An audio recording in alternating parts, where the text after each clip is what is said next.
Hello, and welcome to the State of the Game Podcast. I am your host, GT. It is Tuesday, May 20th of 2025, man. And we got a ton of stuff to get into today, man. It's a lot of stuff been going on over the weekend, as well as during the week. We're in the second day of the week, and we already have things going on. Welcome to new followers and new subscribers, and to the ones that has been here. Thank you guys once again for logging in and checking out the podcast and leaving your comments and liking it up and the whole 9 yards, man. But we're gonna get into it, man. Please keep in mind that you have to keep it copacetic in the comments as you listen to the commentary. And as always, like, share, and subscribe. To God be the glory at all times, y'all. Speaking of which, let's go ahead and get started. One of the, the highlight of my weekend. As you guys know, I have a ministry, as well as I've been working with House of Refuge Ministries for, well over 20 years. And I also have my ministry, which is Truth Movement Ministry. And over the weekend, I crossed a milestone. I was able to officially get ordained as a minister. And that is a huge point in my life.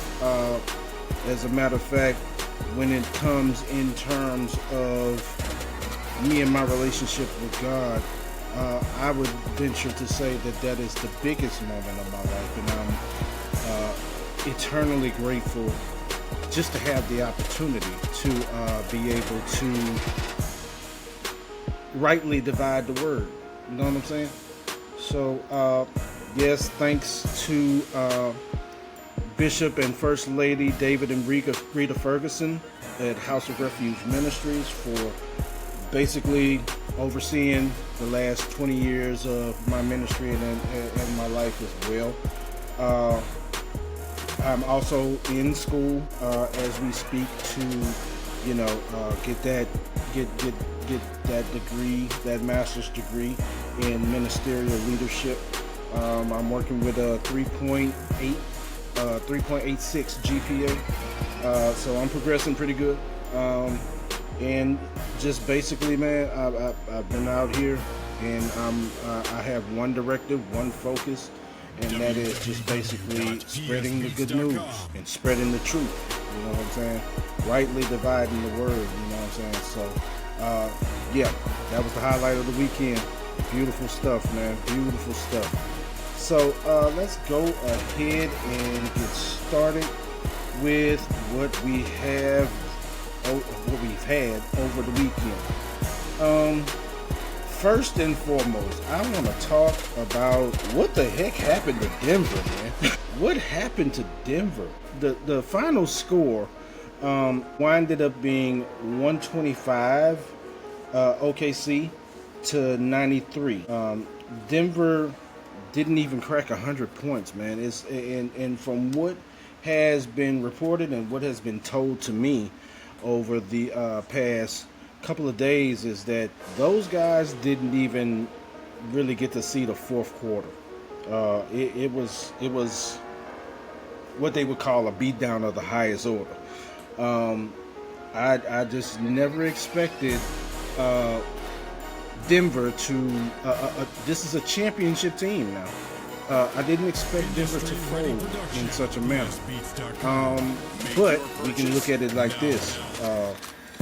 When you fire a head coach and a general manager right before the playoffs start, that's a huge red flag, man. Especially when that group of men basically handed Denver their championship just a couple of years ago, man.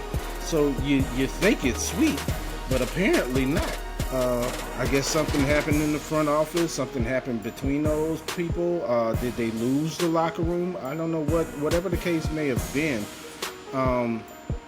It reared its ugly head on this past Sunday, and you know, Game 7s, you figure it to be high drama, but literally it was a letdown. It was a letdown.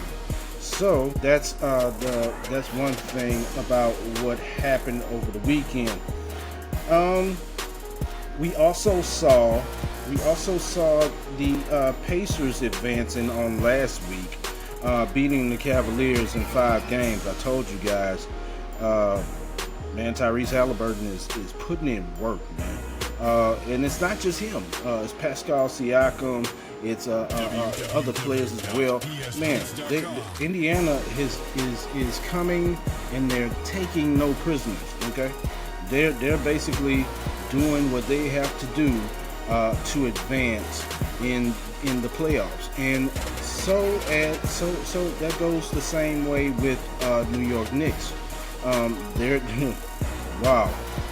What they did to Boston was just embarrassing. And if you follow sports for any significant period of time, you know there's always those rivals in sports.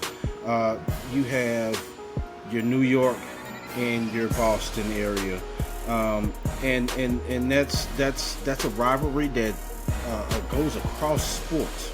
That goes for baseball, that goes for hockey, that goes for football, that goes for basketball, man. That those two cities, those two areas have always been in each other's necks for years, man. And just for a New York Knicks basketball team to be able to say they beat Boston like that, trust me, that is a hard pill to swallow for Boston fans, I'm sure. Okay. Also, well, I wanted to talk about the draft lottery and basically how it unfolded with Dallas. Well, you have a lot of people, pundits, experts, even some of your regular folk that basically they basically made it up in their mind, and they figured, look, something's going on, because we find it such a coincidence that you trade your generational talent like Luka Doncic, and you basically, a couple of months later, oh heck, you get the number 1 pick in the draft from the draft lottery, and it just seems so coincidental, doesn't it? But this has happened over the years, okay? This has happened with New Orleans a couple of times, both with Anthony Davis as well as with Zion Williamson. So it's kind of intriguing. I won't say the draft or the draft lottery or the NBA for that perspective is rigged, but you know how I'm saying. So, on to the next. I'm moving pretty quick because there's a topic that I really want to touch upon, and it's has to do with sports, but it's deeper than sports, and we're gonna get to that in just a second. Shout out to the WNBA. They started out this weekend, man. They had their kickoff this weekend, and man, I tell you what, Las Vegas. I think it's time that you've won a couple of championships the past couple of years, but it's time to realize that New York's not here to play games with you. Okay, the Liberty is not here to play games, and they are coming, and they are coming every time. Sabrina Ionescu and company, they're coming every time to beat you. So it's time for Asia Wilson and company to basically step up, show up, and show out. All right, and we still got this beef going on. I guess you call it beef, pseudo beef, whatever the case may be, with Caitlin Clark and Angel Reese, and they're all over social media with this stuff, and every time they seem to play, it's just like just bad blood, and this stems all the way down from their college days. But whatever the case may be, you just figure, okay, they just need to go head to head and just go ahead and handle your business on the court. But yeah, shout out to the WNBA. They are growing in popularity, slowly but surely, but they're there now. And I wish them the best of success moving forward in this season, man. It's time for the WNBA to really do their thing, and I think they can. Okay, their popularity has risen, their popularity has grown, so I think they should be doing really well this year. All right. Also, so let's talk about what I haven't talked about before. Let's talk about a little bit of baseball. All right. So, I've been looking at, Mookie Betts and, basically everything he's done since Boston, since the Red Sox. He's personally, in this day and age, my favorite player. My all-time great is Barry Bonds, obviously. But Mookie Betts has really been showing up and doing his thing in baseball over the years, especially over the past couple of years. And he's a former world champion, not only with Boston, but with the Dodgers as well. And you have your Shohei Ohtani's, best all-around player. I guess you would say he's just as potent as a pitcher as well as he is as a hitter.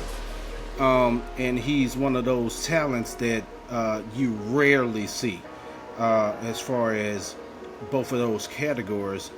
He's considered to be one of the best as well. But I want to talk about two different people. Okay, so first off, I want to talk about Aaron Judge.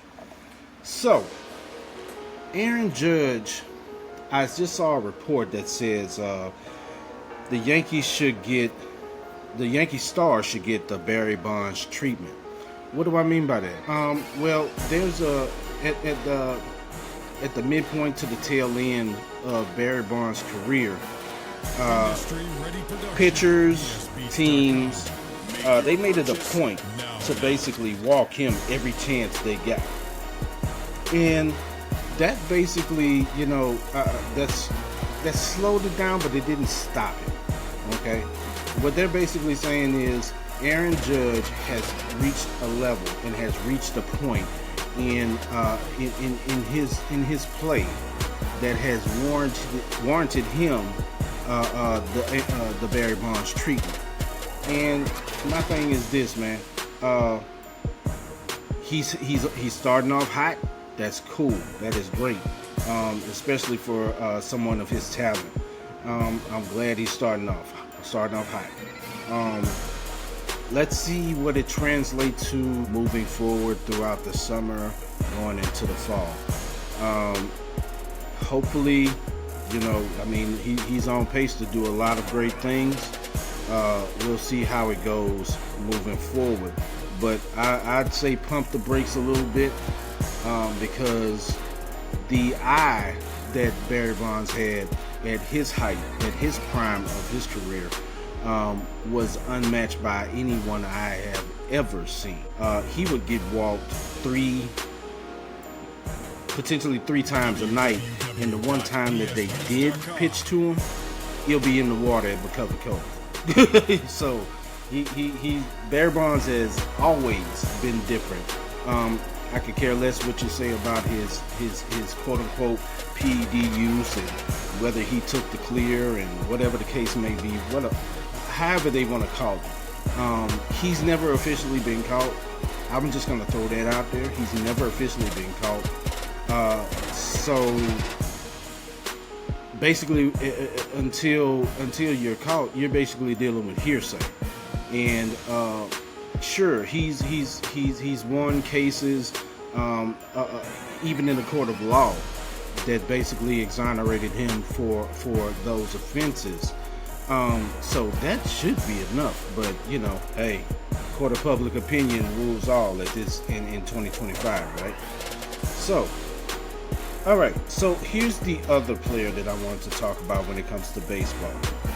I watched this guy last year during the World Series, and I was watching the World Series basically, because like I said, Mookie Betts is my favorite player and he plays for the Dodgers. But I got a chance to watch this guy, and I tell you what, on the screen he's just different. He's just different, and maybe it's the October mojo that he caught. But every time I see him, no matter what part of the season it is, he's just making waves, he's making noise. And he always seems to come through. He's one of those types of players that just, he's undeniable. And even though Mookie Betts is my personal favorite player in 2025, I have to show love to Freddie Freeman. Because literally, every time I see him, man, every time he's up the bat, he comes through in the clutch. He comes through, period. Okay, so he gives me Chipper Jones vibes, with power. Okay, he's like a cross between Mike Trout and Chipper Jones. And those are the types of players that, like I said before, are generational players, generational talents, and you would just assume that you would see them in every October, every postseason, perennially. And I think Freddie Freeman is, to me, from my eye, the best player in baseball as we speak right now. Okay? All right, so let's move forward. Okay, so there's a lot of other things going on. Let's talk about your entertainment news and things of that nature. Well, not much too different going on with the entertainment news, aside from everything that's going on with Diddy and the trial, as well as with the backlash coming from newfound evidence dealing with Tory Lanez and Megan Thee Stallion. But something I heard from the Diddy trial just today, I don't even have a pick for it. It was, I guess during the trial, they had audio that came from such an unlikely source. But it was so detailed, and it was so overbearing and ominous, okay, to where it basically shook the entire courtroom. And it didn't come from Cassie. Actually, it came from Prince, of all people. And he basically gave details to each of the parties that he participated in, that he went to, as far as Diddy's parties and things of that nature. And it also talks about the warnings that it basically talks about the warnings that Prince tried to give to Diddy while he was still alive and things of that nature. But what really I guess jumped out at me is, okay, so I started doing some research as far as his untimely death. And the audio apparently was recorded either in 2015 or 2016. And we know that, after researching it, Prince died in April of 2016. Okay, and obviously we know that it's of accidental fentanyl overdose. And just hearing the audio, just hearing everything that was detailed in the audio, and how everyone reacted in the courtroom, including Diddy, it threw something out at me in my head, and it's crazy. What if he was responsible for that overdose? So I talked about court of public opinion before. Let's look at it like this. So you're basically telling me this guy can potentially, I'm not putting anything on anyone at any point in time right now. Okay, he has not been convicted yet. He has not been found guilty of anything as of yet. But potentially, just imagine if one individual could be responsible not only for the lives of Tupac, not only Biggie Small, but Prince as well. Think about that. That is otherworldly, to put it mildly. Okay, that is crazy. Okay, and like I said, anything's possible. Look, when it comes to the music industry, like I said, I've had experience in that industry over 20 years. Listen, I put nothing past anyone when it comes to that industry, because there are a lot of different entities. There's a lot of different personalities. There's a lot of different power structures at play. And when I say anything goes, that's pretty much a safe bet.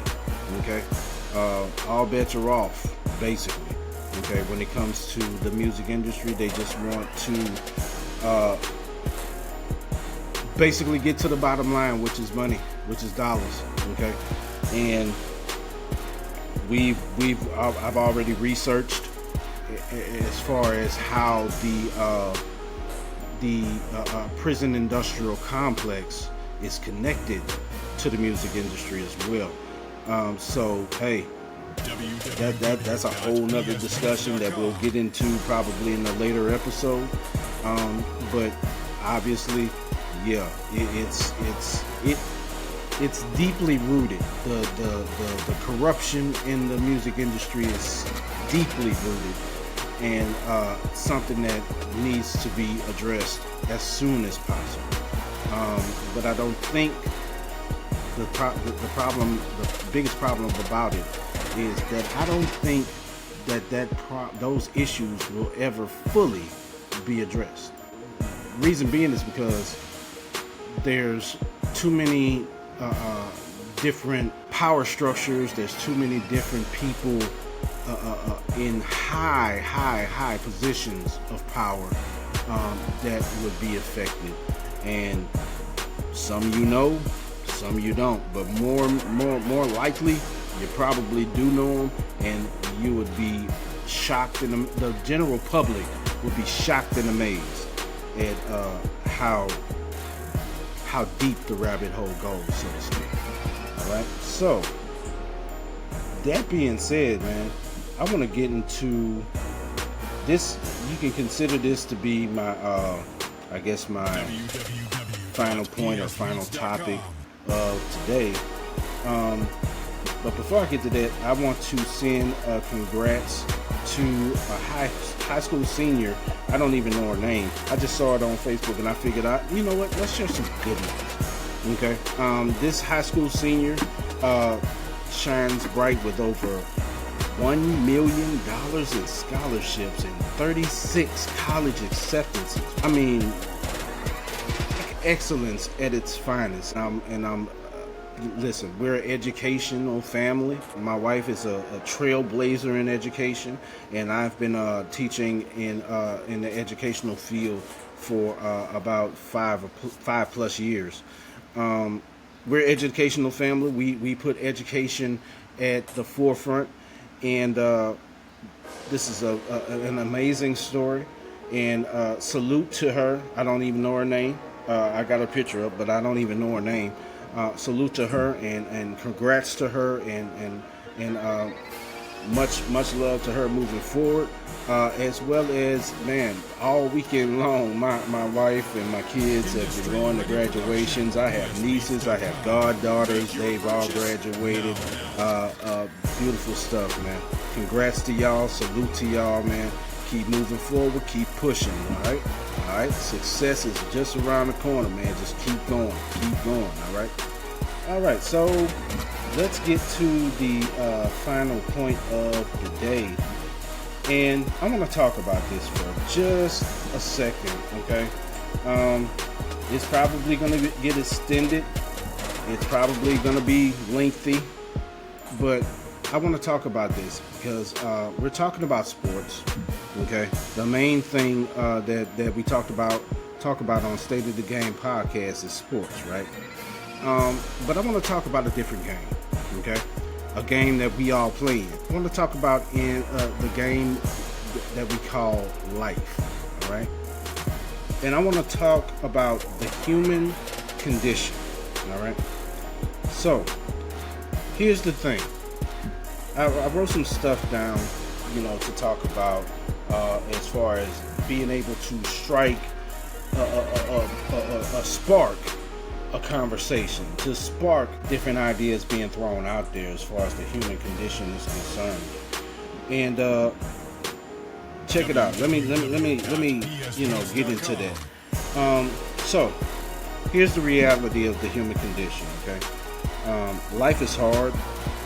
Everyone faces pain, pressure, and perseverance. Okay, we're born into imperfection and contradiction. Great potential, yet prone to failure. Okay, that contradiction, that word contradiction, jumps out at me immediately because there's a contradiction, especially when it comes to the black male. Okay, there's a contradiction, especially when it comes to us as we grow into manhood, especially when it comes to the streets. Okay, I've talked about this conversation before in my music as well as through social media. The contradiction, you continue as you continue to grow into your manhood and mature into manhood. You'll see it. Okay, you'll see certain things, especially when it comes to certain street codes. Where it jibes as far as the street goes, but when it comes to being a stand-up grown man into adulthood, it doesn't jive. You know what I'm saying? And if you know, you know, so to speak. All right, we'll just leave it at that. If you know, you know. There's the contradiction is there. All right. Also, in sports, just like life, you can train hard and still lose, or win and still feel empty. Now, as a minister, I have to incorporate scripture. I have to, because that is what my call is. My call is to incorporate the scripture and the word of truth. So let's look at Ecclesiastes 9:11. The race is not given to the swift nor to the strong, but to he who that endures until the end. Right? All right. So let's look at number 2, identity. Who are you without the game or the grind?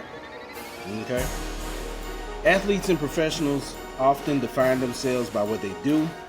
But what happens when the career ends or when the crowd stops cheering? Okay? What happens when you have to eventually let that all go? All right? And go into what a lot of athletes and rappers and, just entertainers in general like to say. What happens when you become a civilian? What happens when your cash cow, so to speak, slows down and you have to give it to another chapter of your life, right? The danger of tying your worth to performance. So, when you tie your worth to your performance, what you don't realize is that your worth is so much more than that. Your worth is your character. Your worth is the things that you stand for and the things that you believe in. Okay? It has so much more to do than what you can produce. Yards, buckets, steals, interceptions, things of that nature. Okay? It's worth more than that. Okay? Who you are as an individual, who you are on the inside is what really matters when it comes to your worth. Okay? Alright, so in life and in sports, you are more than your last play, your last mistake, or your last win. Okay? You're worth more than that. And that ties right into your character. Alright?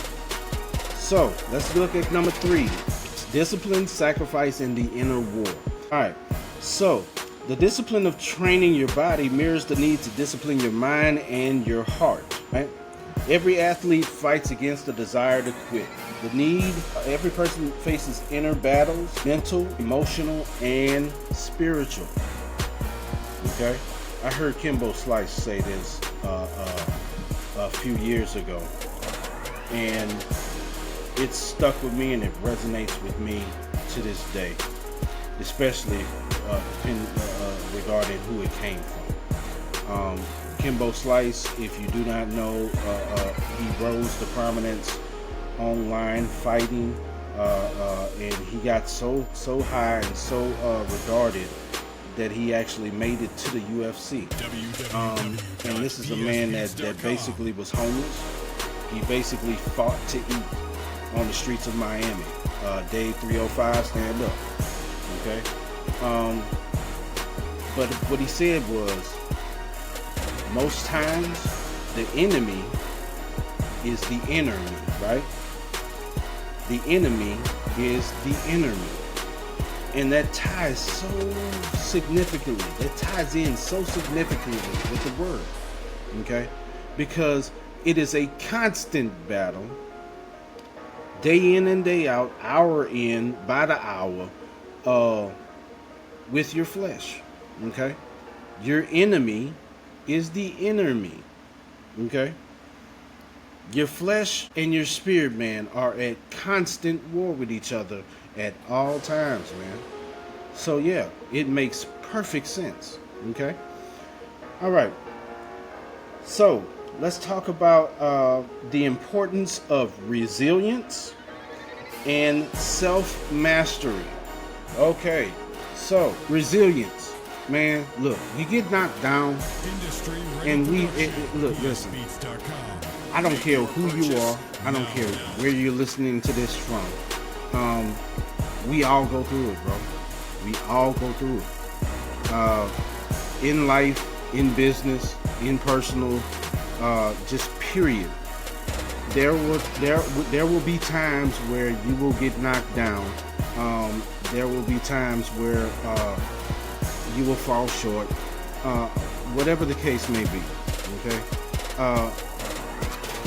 The point is, if you get knocked down 7 times, get back up 8. Right? Right? If you get knocked down 7 times, get back up 8. Okay? So, and self-mastery, just the ability to be able to bounce back, to be able to incorporate temperance. Okay? Incorporate temperance and to basically be able to have self-control. When I say self-control, I don't mean to tone yourself down in the sense of, being subdued, but I mean in the sense of, if you know there's things that you cannot basically tolerate, if you know there's situations that you know that you cannot be in without it being an issue or a problem, to be able to sacrifice yourself and separate yourself from that situation, okay, or from those issues. That's basically mastery of self. Okay.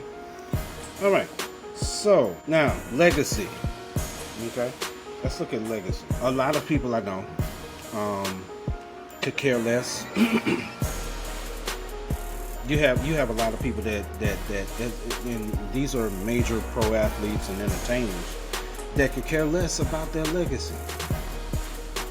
I've thought about it, and I understand the stance where they come from, and the position they come from, and the viewpoint that they come from when they talk about not caring about what the world thinks. Okay, but legacy is different than just what the world thinks of you when you're gone. Legacy is not only just that, it's basically what you leave for your future generations. Okay? That's the whole of legacy. All right. So legacy is so much deeper than the personal, internalization of that individual once they leave. Okay? The legacy has more to do with what did you leave to basically be able to keep your generation, your family, your seeds, your future generations in a position where they can continue to grow, continue to be fruitful, continue to be prosperous, continue to be successful. And that's the main thing. Okay. Sure, you'd like to have a good name once you leave. Sure, you would love to have that. You would love to be to leave as respected and as revered as possible. All that's well and good. But the more important piece is, what are you able to do as far as putting your future generations in a position to be able to succeed? Okay, and that's the main key of it, and it leads me right into what's going on. My next point, which is a coach. What's the role of a coach? All right, I coached